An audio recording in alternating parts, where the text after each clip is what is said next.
ole tuna chuan Mizoram a kholar tak khawbung khua le a chevel hmun hrang hrang te kan fangkual vel dawn ani hi khawbung kan thleng chiah kan han chuan vel dawn ani ei khawbunga kan oma kan han fang vel dawn ani khawbung khawchung hi ei khawbunga hin lakung puimual te oma sang ni som pathum khan OMA conference in kakal to a ei sang ni som ni panga a kum som pahni ani to chu chuta chun kan han kal le ani alung len thla khop mai ei khoton tira hian khawbung higher secondary school lo omani ei hi khawbung middle school ani a hei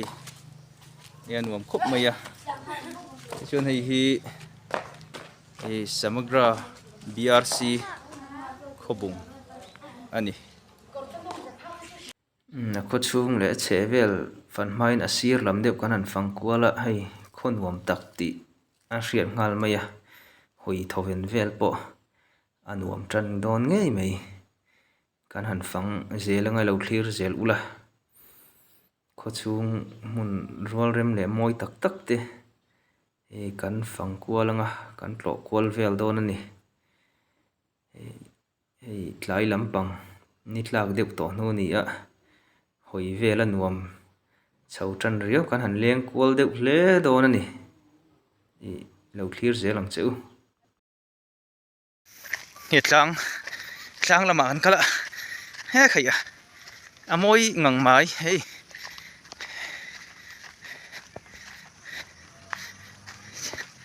tlai ani nema han fan vel nuam khop mai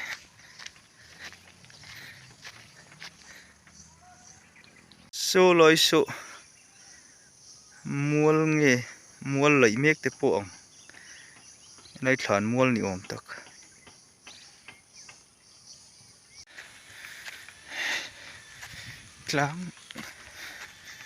tlang nuam tak chu ni hei buat thlang khu ango le dei mai thing này han nal em an wom le ni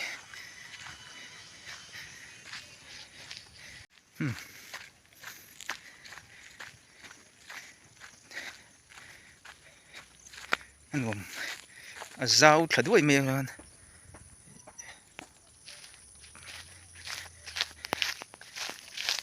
ni khu BDO bo khawbung block te pon yang chu BDO office ni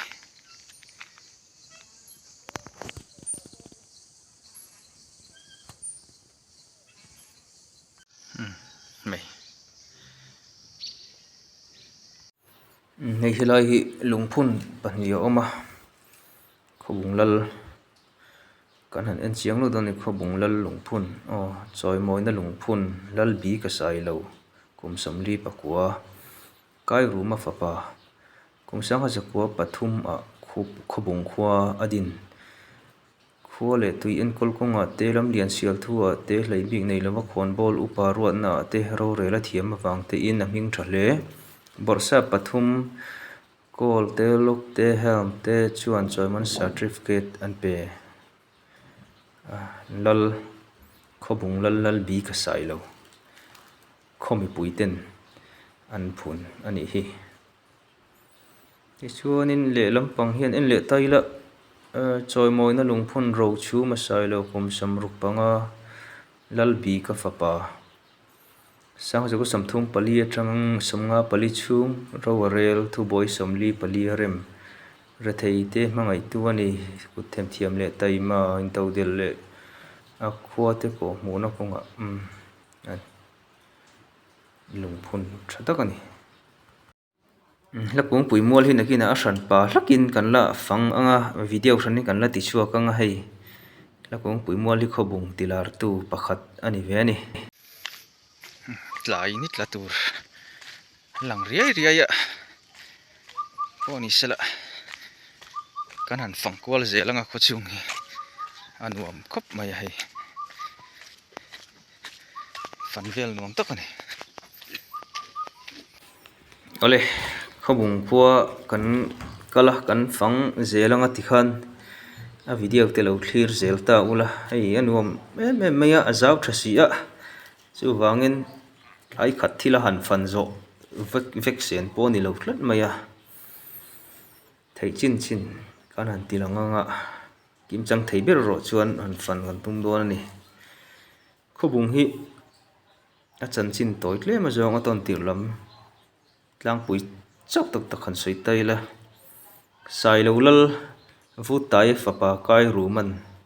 sang khazaria somkwa pathuma tlai kuanga in zaruk adina chung chuan tuna government khobung middle school tlanga hian chung hun lai chuan mar khobung nam ho an la oma chung ho chuan laro pui kai ruman a hnot chuak ang ti hlavin a hne na chuan nam bik po kan omlova equale tuini turin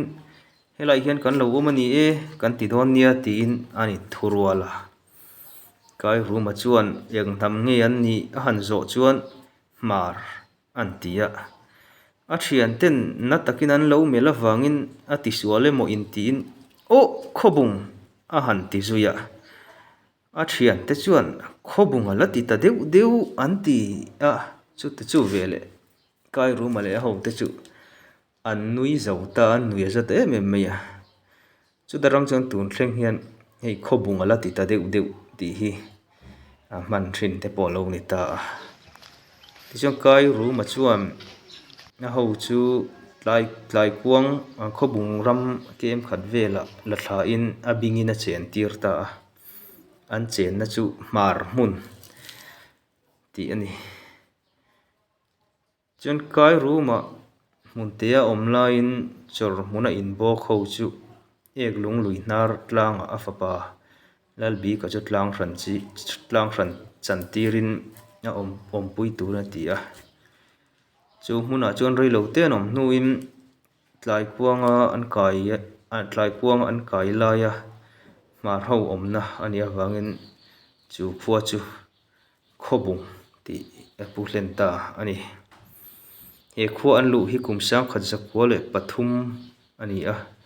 ti chuan khobung hian sang ni le pathum khan ropui takin an kho kum zana centenary te po an lo lom to ani aro pui le mai tiang khua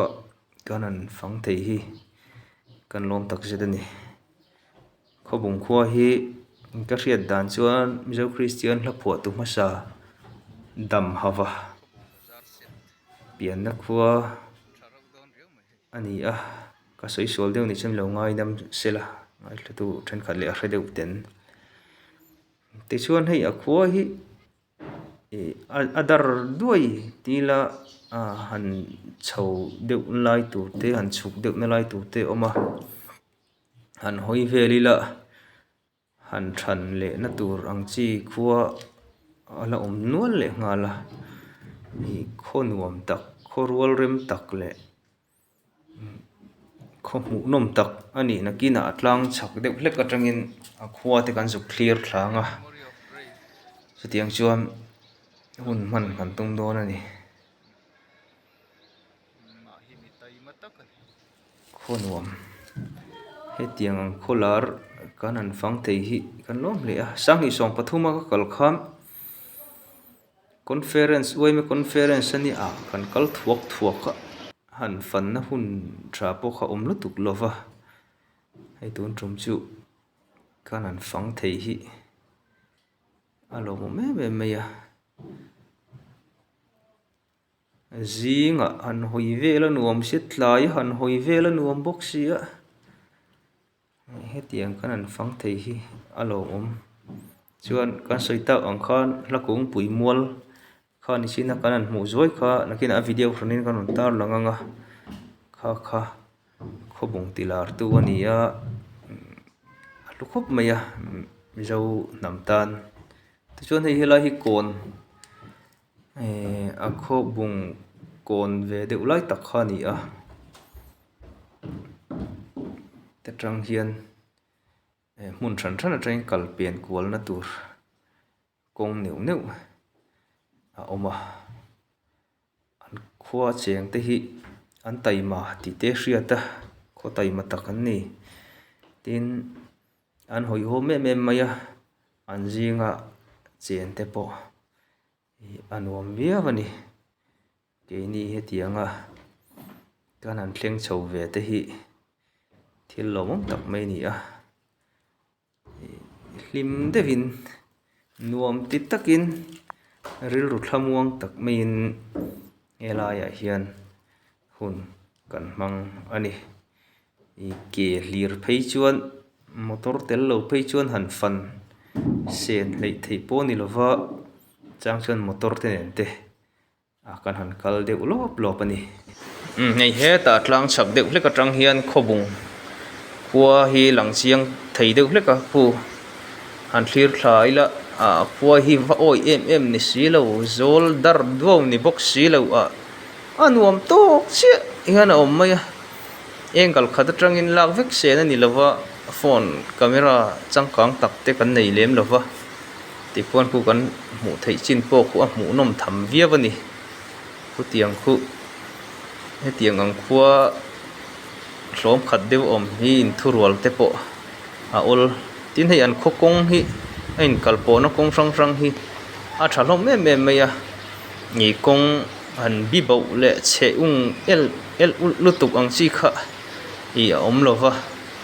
i an siam thakwal vela in kalpona kong te po i an siam thalom viau maya biakin pan na kong po hei an wam kop mai ti hian kan an hoi vela building thapui concrete building po ding nual mai biakin po an nei thaloma tin biakin le che vel te tin akhulai hrim po an cheinal thiam